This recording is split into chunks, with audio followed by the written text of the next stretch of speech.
അക്ഷരമാലയിൽ ഒന്നാമൻ മുത്തിൽ നിർത്തിയ വഴി പോലെ കാണാം അലിഫിന് ചേലോടെ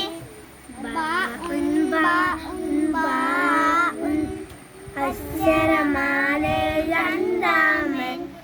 വെള്ളം പോലെ ഭൂപത്തിൽ ഒറ്റ